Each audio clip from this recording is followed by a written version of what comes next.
Bali di antara dupa dan sampah. Selamat datang di Brana Yoga Talk bersama saya, Ketut Brana Yoga.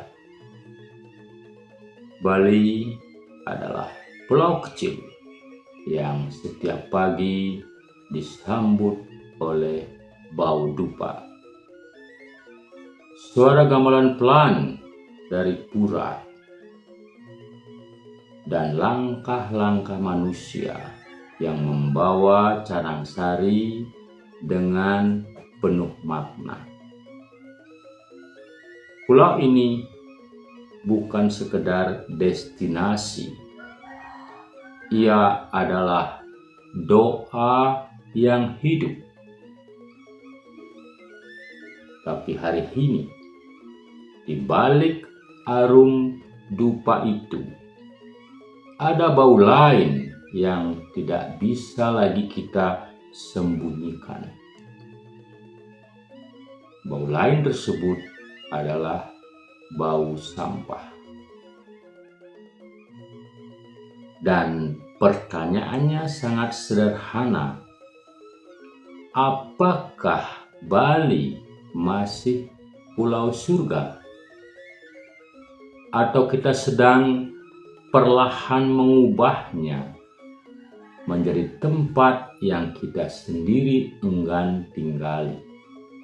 Mari kita bicara jujur. Masalah sampah di Bali bukan masalah baru. Ini bukan cerita kemarin sore. Sejak puluhan tahun yang lalu, TPA Sung sudah menjadi jantung masalah yang terus berdetak tanpa pernah benar-benar disembuhkan. TPA ini dirancang dengan sistem lama, open dumping.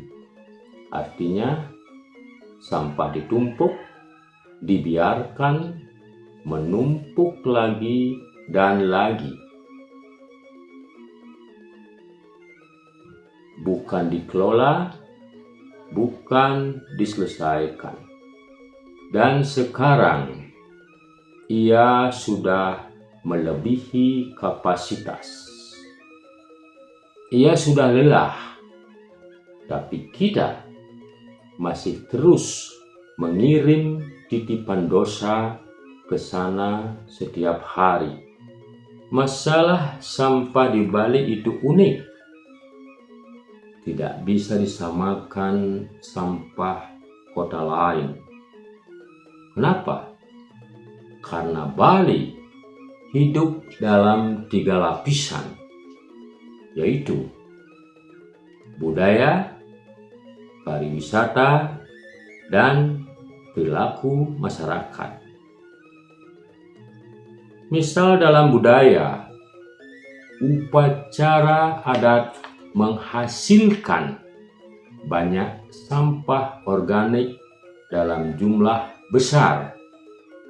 Banten, daun, bunga, dan dulu itu bukan masalah karena semuanya kembali ke tanah.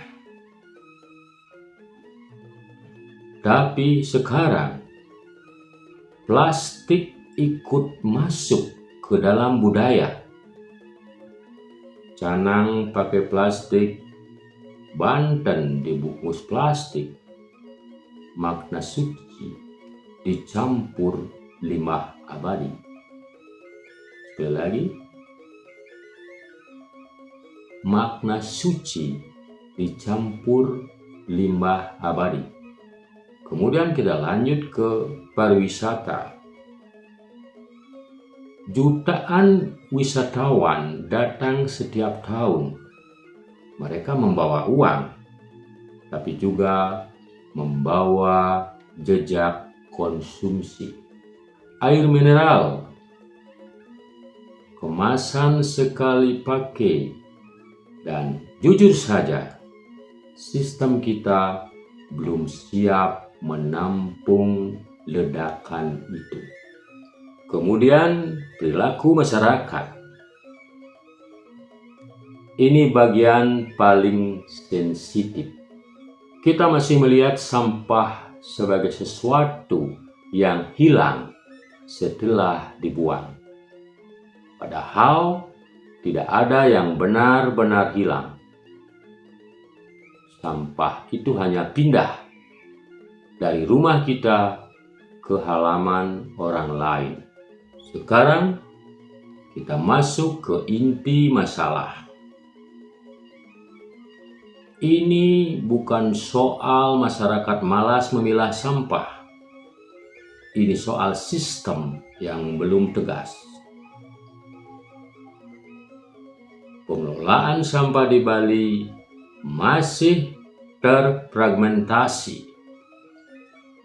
Desa jalan sendiri, kota jalan sendiri, kebijakan sering berubah tanpa konsistensi. Dan yang lebih berbahaya, ada kenyamanan dalam kekacauan ini. Selama sampah masih bisa dipindahkan ke TPA Sung, semua orang merasa masalahnya selesai. Padahal itu hanya menunda krisis. Sekarang kita bicara solusi tercepat. Bukan mimpi, bukan wacana, tapi yang bisa dilakukan sekarang. Stop kirim sampah campur ke TPA. Ini kunci utama. Kalau sampah tidak dipilah dari sumber, TPA akan selalu kalah. Solusi cepat: wajibkan pemilahan dari rumah, hotel, restoran, bukan himbauan, tapi kewajiban. Sekali lagi, bukan himbauan, tetapi kewajiban. Perkuat TPS 3R di desa, tempat pengolahan sampah, reduce, reuse, recycle harus jadi tulang punggung. Desa adat di Bali sangat kuat. Kalau desa bergerak, Bali bergerak. Batasi plastik sekali pakai secara serius, bukan sekedar aturan di atas kertas. Penegakan arus nyata. Kalau perlu sanksi, beri sanksi tegas. Gunakan teknologi, tapi jangan tergantung penuh. Waste to energy atau WTE dibilang solusi. Tapi kalau sampahnya masih tercampur, teknologi pun tidak akan menyelamatkan. Teknologi itu alat, bukan penyelamat utama.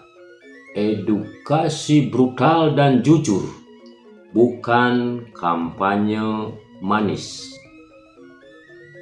Tunjukkan realita, tunjukkan gunungan sampah, tunjukkan dampaknya ke laut, ke tanah, ke tubuh kita sendiri. Sekarang saya ingin bicara langsung kepada kita semua. Bali tidak butuh orang pintar yang hanya bisa bicara. Bali butuh orang yang mau berubah. Kita bangga dengan filosofi Trihita-Karana, harmoni antara manusia, alam, dan Tuhan. Tetapi bagaimana kita bisa bicara harmoni kalau kita sendiri mencemari tanah yang kita pijak, bagaimana kita bisa sembahyang khusyuk kalau di belakang pura sampah menggunung? Ini bukan soal lingkungan, ini soal identitas. Kalau Bali gagal mengatasi sampahnya, maka Bali kehilangan dirinya sendiri. Dan ingat ini baik-baik, sampah tidak pernah berbohong. Ia selalu menunjukkan siapa kita sebenarnya. Jadi pertanyaannya bukan lagi siapa yang salah, tapi siapa yang berani mulai berubah. Saya Ketut Brana Yoga. Ini Brana Yoga Talk. Kalau Bali adalah rumah kita, maka sudah waktunya kita berhenti mengotorinya.